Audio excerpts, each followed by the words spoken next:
El sentido de la vida.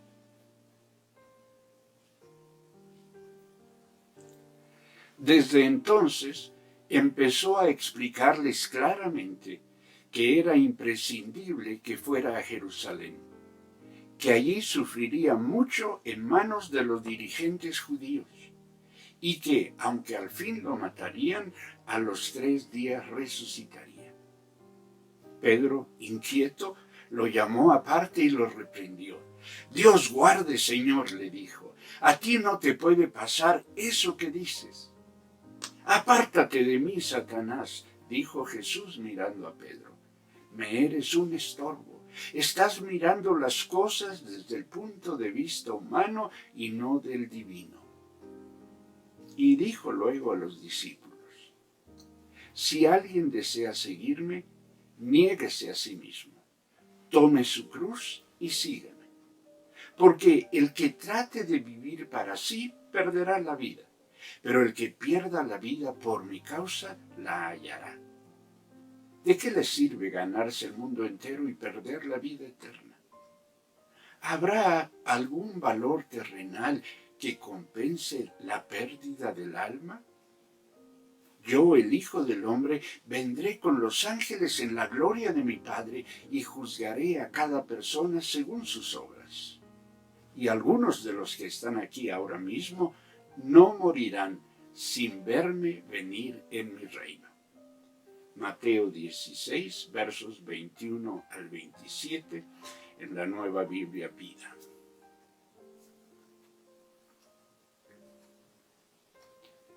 La vida es un don, porque vivir es un privilegio extraordinario.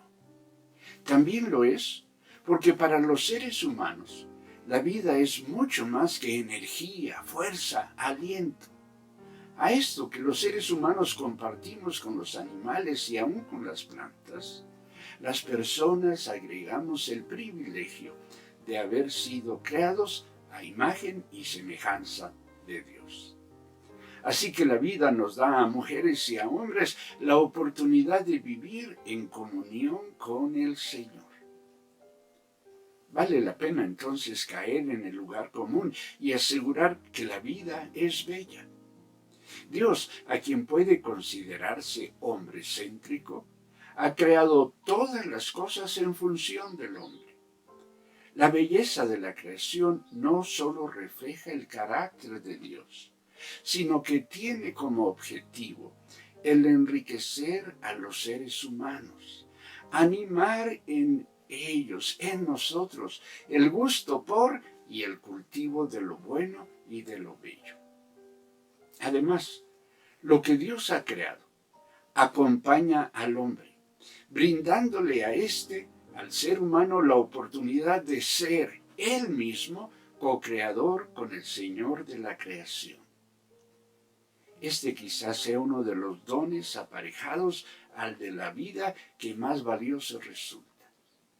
Las personas tenemos la capacidad de producir, de recrear a partir de lo que Dios ha hecho y así, valga la pretensión, contribuir al enriquecimiento de lo que nuestro buen Dios ha creado. Por si ello fuera poco, y ante el aparente fracaso del propósito inicial de vivir en comunión plena y empoderante con el ser humano, Dios se ha atrevido a incorporar al hombre, a la mujer, como colaboradores suyos en la tarea de la salvación. Pudo haber encargado a los ángeles que fueran sus mensajeros.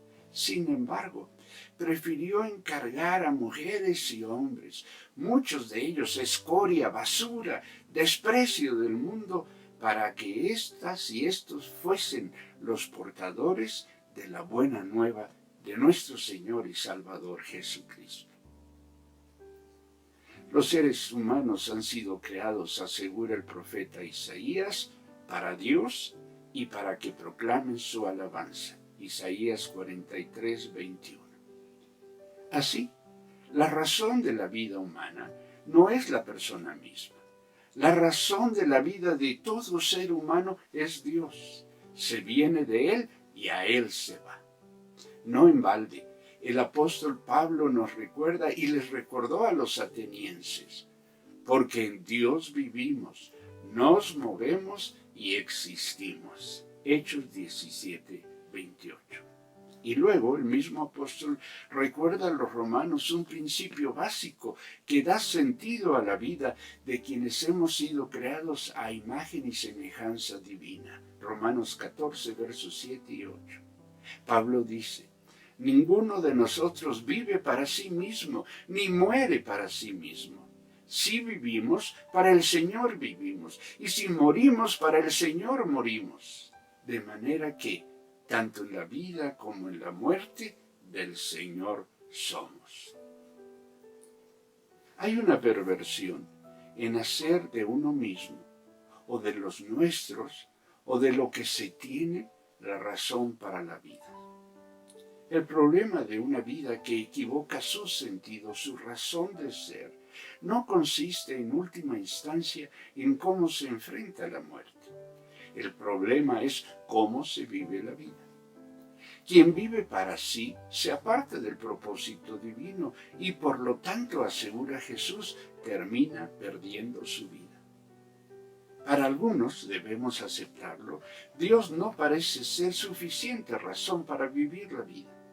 No son pocos los que cuando escuchan que el ser humano ha sido creado para gloria de Dios, entran en conflicto.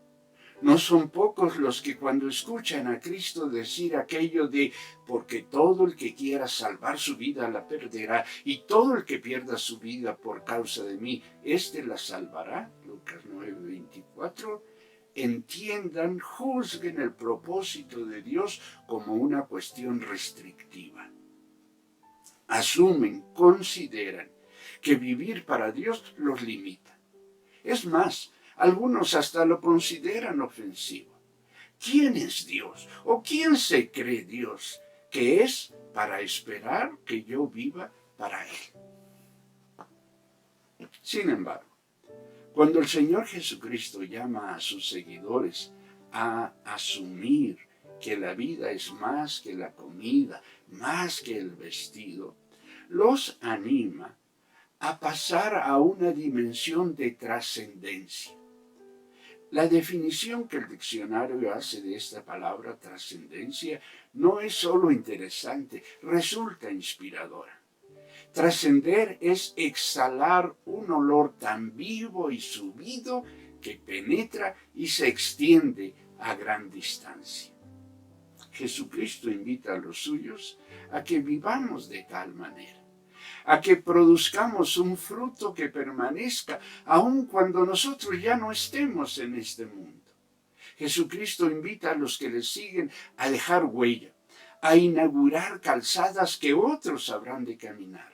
Les invita a unirse a Dios en la tarea que, si bien se inicia en el contexto de la finitud de lo humano, terminará por perfeccionarse en la eternidad. Es de Jesús. Jesús les invita a que vivan de tal manera que lo que hacen revele, muestre lo que son. Los anima para que su quehacer cotidiano revele su verdadera naturaleza en Cristo. Uno de los problemas actuales de muchas personas es precisamente su sentido de intrascendencia. Es creciente el número de personas que van por la vida enfrentando la superficialidad, la irrelevancia como el eje de su vida. No importa qué tanto se esfuerzan, se cansan, qué tanto invierten o alcanzan, no encuentran provecho, satisfacción en lo que están haciendo. Nada o poco menos que nada les satisface, les hace sentir completo. Tengo presente la confesión de una exitosa mujer en sus 30s. Me dijo: he alcanzado la mayoría de las metas que me propuse de joven, a su edad y hablando de lo que pensaba cuando era joven. Y sin embargo, me pregunto, ¿esto es todo? Nada me llena, nada me satisface. Tim Keller cita a un exitoso financiero neoyorquino quien le dijo: me di entonces cuenta que ninguno de mis logros profesionales me daban verdadera satisfacción, que la aprobación del mundo es algo transitorio, que una existencia basada en exclusiva en el carpe diem, en el aprovecha la oportunidad, no deja de ser una forma de narcisismo idólatra. La frustración ata, estorba el desarrollo integral de las personas. Cada vez son más los que se encuentran atrapados en relaciones de parejas que no llegan a ningún término, que no se definen, ni para bien ni para mal. También son más los que están atrapados en espacios laborales que los desgastan y no retribuyen ni el esfuerzo, ni las presiones, ni el cansancio que representa el realizar tales tareas. También crece el número de quienes se preguntan si no equivocaron su vocación y pudieron haber escogido otros caminos de vida, en tanto a sus relaciones, en tanto a su profesión, a su ocupación, en el lugar en el que viven, etc. Y no estoy hablando ni de gente mediocre o incapaz, ni mucho menos de personas perezosas o flojas. No, se trata de personas capaces, esforzadas, que se arriesgan y hasta se sacrifican en lo que están haciendo, pero que lamentablemente cada día comprueban y sufren el que su más se convierte en su menos. Algunas de estas personas, paradójicamente, son admiradas, hasta envidiadas, puestas frecuentemente como ejemplo de lo que se puede llegar a ser y de lo que se puede llegar a tener si se está dispuesto a esforzarse y dar lo mejor de uno mismo. Sin embargo, son como los frascos de perfume en los aparadores, o como los celulares de exhibición, puras carcasas, pura apariencia, hermosos y atractivos por fuera, vacíos por dentro. Algunos van de una relación amorosa a otros. Otros cambian frecuentemente de trabajo. Hay quienes estudian esta carrera y la otra, o aprenden nuevos oficios, inician este o aquel emprendimiento, pero siguen estando en una condición, en una situación de crisis existencial. No entienden qué les pasa, pero algo les está pasando. Viktor Frankl asegura que cada situación, cada escenario de la vida es al mismo tiempo una llamada y un reto que nos da la oportunidad de explicarnos a nosotros mismos. ¿Quiénes somos? ¿Cuáles son nuestros valores? ¿Cuál nuestra misión? ¿Cuál nuestra vocación? Estas son las cosas que revelamos en cada situación que enfrentamos cotidianamente.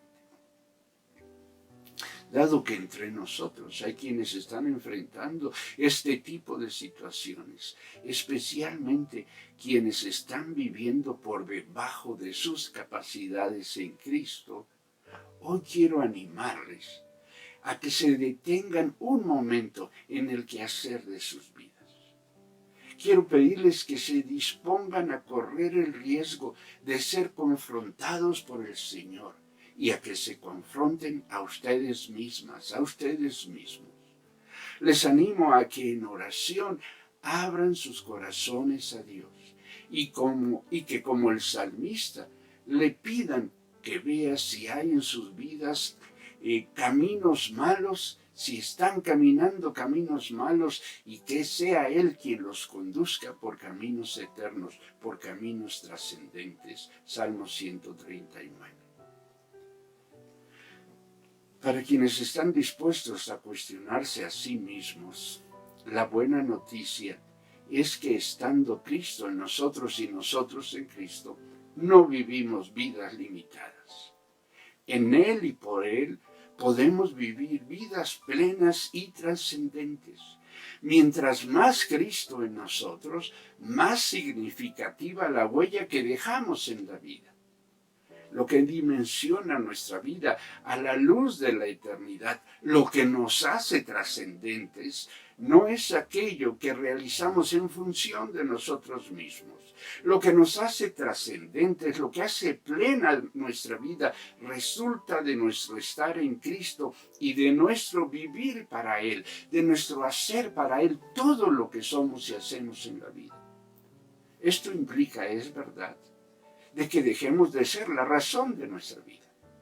En la nueva traducción, la Nueva Biblia Viva, Jesús le dice a Pedro: el que trate de vivir para sí, perderá la vida. ¿Cuántos entre nosotros son ejemplo de la verdad de estas palabras? Viven para sí mismos y cada día tienen menos vida. La están perdiendo. Jesús mete la mano en la herida que sufren y les hace una amarga pregunta. ¿Habrá algún valor terrenal que compense la pérdida del alma? Jesús nos llama a vivir no solo en Él, sino para Él. Es decir, nos llama a morir a nosotros mismos. Sí, somos llamados a morir a nosotros mismos. Pero lejos de ser esta una mala noticia, nos muestra el camino a la trascendencia, a la realización plena de nuestras facultades y ambiciones.